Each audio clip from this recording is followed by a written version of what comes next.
Jeremy Scott Simco was born on July the 7th, 1973 in Lorain, Ohio. He grew up in a close-knit family with his parents Robert and Rose and his sisters Melanie and Hillary. After graduating from Clearview High School in 1991, where he wrestled in the 135 lb weight class, Jeremy worked his way up in the tree service industry. In 1997, Jeremy founded Simco Tree Service, building it from nothing into what his father described as one of the premier tree services along Ohio's north coast. He was known as a perfectionist and gifted tree climber, but also had a temper. "If you crossed him, there'd be a fight," recalled his friend Al Hopp. In the late 1990s, Jeremy met Julene Nick, a recent high school graduate. They were inseparable from the start. "You would not see one of them without the other nearby," said Julene's grandmother, Mary Sui. They married around 1999 and lived on Northridge Road in Brownhelm Township, Vermilion, with their 4 German shepherds. Jeremy was 36 years old and at the height of his success when his life was brutally cut short. At approximately 6 a.m. on November 18, 2009, a frantic 911 call came into Vermilion Police Dispatch. The caller was Julene Simco, and she was screaming. "Someone shot my husband," she cried. I need help right now." The dispatcher tried to calm her down and gather information. Julene said the front door was locked, that an intruder might still be inside, and that Jeremy hadn't shot himself. She was hysterical, barely coherent as she begged for help. When police arrived at the 3-story home on Northridge Road, they found the front door locked as Julene had said. They entered through the kitchen door. The screen was unlocked but closed, and the inner door was open. Almost immediately, Officer Corey Spores spotted a .357 Magnum Smith & Wesson revolver lying on the kitchen floor. 1 round had been fired. The officers made their way upstairs to the second-floor bedroom. There they found Julene kneeling next to Jeremy's body, covered in blood and hysterical with grief. She had moved him from the bed to the floor whilst performing CPR at the 911 operator's direction. But it was far too late. Jeremy had suffered a single gunshot wound to the back of the head, fired from just 1.5 to 2 in a way. It was essentially point-blank range. Whoever shot him had to be within inches of him, observed Police Chief Robert Kish. Basically, almost either crawl in bed or lay in the bed. The scene was devastating. Blood spatter covered the bedroom walls. Bullet jacketing consistent with the .357 was found embedded in the room, though the actual bullet was never recovered. 2 additional bullet holes were discovered in the hallway. Julene explained these by saying she had fired warning shots with a 9mm semi-automatic pistol she kept in her nightstand after discovering her husband's body. Julene had moved the 9mm handgun in the days before the murder, claiming she was cleaning for a home appraisal. But when investigators contacted the bank, they learned that no appraisal had been scheduled. A firearms expert testified that no blood spatter was found on the .357, which might be expected from such a close-range shot. However, the coroner explained that 25% of contact or near-contact wounds do not produce blowback, citing a study from the American Journal of Forensic Medicine and Pathology. But as officers began to process the scene, troubling questions emerged. How had an intruder managed to get so close to Jeremy without waking him? How had they penetrated the Simco's extensive security system without leaving a single trace? The Simco property was protected by what investigators would later describe as top-notch security measures. After break-ins at their barn in 2004 resulted in stolen chainsaws and tools, Jeremy and Julene had installed a comprehensive system designed to keep intruders out. A gate blocked vehicle access to their driveway. A driveway sensor was connected to speakers throughout the house and barn, emitting a loud 5-second tone whenever it was triggered. Security cameras monitored both the front and back of the house with feeds visible from the living room. Door sensors on all 4 first-floor doors would emit 3 beeps when opened, with 1 speaker located just feet from where Julene claimed to be sleeping on the 3rd-floor loft. The house also had window alarms and garage alarms, but perhaps most importantly, 4 German Shepherd guard dogs were secured to doghouses around the perimeter each night. Neighbors testified that these dogs were always barking and extremely protective of their territory.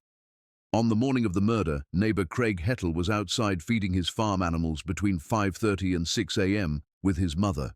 He heard no gunshots. More significantly, he heard no dogs barking, which was highly unusual given their constant alertness to any disturbance. Security camera footage showed no activity after Jeremy had secured the dogs around 10 p.m. the night before.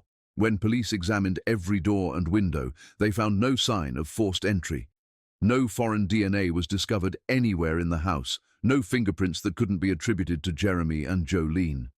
The .357 Magnum had been found gently placed on the kitchen floor with no marks or dents that would indicate it had been dropped by a fleeing intruder. If someone had broken in, shot Jeremy at point-blank range and fled through a house filled with alarms and guard dogs, they had done so like a ghost. Detective Stephen Davis would later observe, an outsider would have had to defeat extensive security measures and get close enough to shoot Jeremy in the back of the head whilst he slept. The evidence just wasn't there. As investigators delved deeper into the case, they uncovered disturbing details about Julene's childhood. Born on October 12, 1978, Julene carried deep scars from a traumatic past. Her father had sexually abused, a crime for which he had served prison time. Julene had attended counseling and claimed she had moved on from the abuse, but investigators discovered something troubling. On the evening before Jeremy's murder, someone had accessed her father's obituary online from a computer in their home. When questioned, Julene denied doing so and had no explanation for how it had happened. In high school, Julene had made the honor society and was described as pleasant by those who knew her. She had taken a forensic science class at a local community college and was known to watch true crime television programs. The prosecution would later argue that this gave her knowledge of evidence collection procedures, including gunshot residue testing. After graduating, Julene had co-owned and operated Simko tree service with Jeremy. By all accounts, they worked well together, though the business had been facing recent financial difficulties. But after Jeremy's murder, friends noticed troubling behavior from Julene.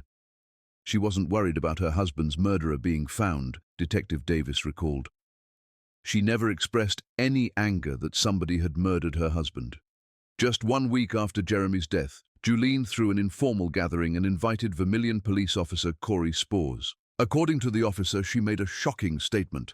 "I'd like to tell you what really happened," she allegedly said, "but I can't." When investigators tried to follow up on this comment, Julene's lawyer, Jack Bradley, immediately halted all questioning. It would be years before police could speak to her again. On the morning of the murder, Julene was taken to the hospital for observation. She was covered in Jeremy's blood and appeared to be in shock. But a nurse working that day would later recall hearing something that would prove crucial to the case. The nurse thought she heard Julene say, "I just shot my husband." When the nurse asked her to repeat herself, Julene corrected to, "Somebody shot my husband." At the time, the nurse dismissed it, thinking it was just the confused rambling of someone in shock.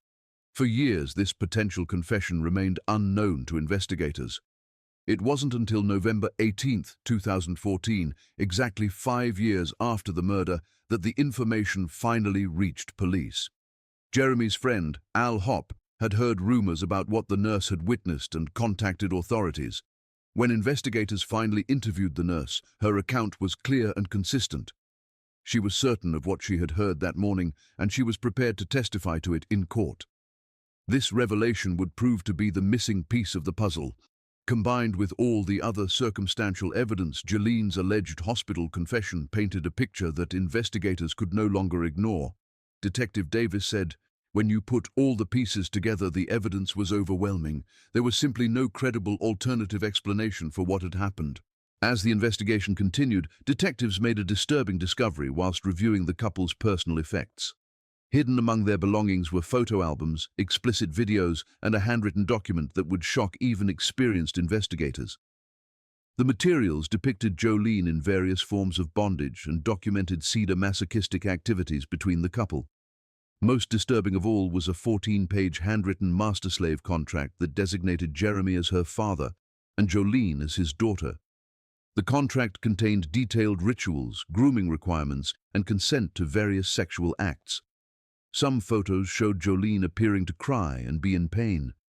"It's hard to decide if she was genuinely enjoying the situation," Detective Davis observed. Given Julene's sexual abuse by her actual father, investigators were initially concerned she might have been re-victimized by Jeremy. The parallels between her traumatic past and the role-playing contract were deeply troubling. However, when questioned in 2013, Julene firmly stated that she was a willing participant in all activities. She described it as role-playing and denied any coercion by Jeremy. The prosecution would later argue that this stressful dynamic, combined with Julene's childhood trauma and the revelation that someone had accessed her father's obituary the night before the murder, had contributed to her mental state. But whatever the psychological factors involved, the evidence was clear that Jeremy's death was not the result of a random break-in. The team also discovered that the home had been broken into twice in the week following Jeremy's murder. Julene reported $2,000 cash stolen and the surveillance system taken. This raised additional questions about whether someone was trying to destroy evidence. By 2014, investigators were confident they had enough evidence to present to a grand jury. The circumstantial case was strong, and the hospital nurse's testimony provided the crucial missing piece. On December 19, 2014, exactly 5 years after Jeremy's murder, a Lorain County grand jury indicted Julene on multiple charges, including aggravated murder. In October 2017, Julene Simco finally faced trial for her husband's murder. In a surprising decision, she waived her right to a jury trial and opted for a bench trial before Judge Mark Anthony Blesky. The prosecution, led by the Lorain County Prosecutor's Office, presented their case methodically. Over a dozen witnesses testified, painting a picture of a marriage under stress, a crime scene with no evidence of an intruder, and a defendant whose behavior after the murder had been suspicious. The prosecution argued 3 possible theories for motive: financial pressures facing the business, the desire to escape a stressful sexual dynamic, or undetermined personal reasons. They didn't need to prove a specific motive, only that Julene was the one who pulled the trigger. The hospital nurse testified about hearing Julene say, "I just shot my husband." Police officers detailed the extensive security measures that an intruder would have had to defeat.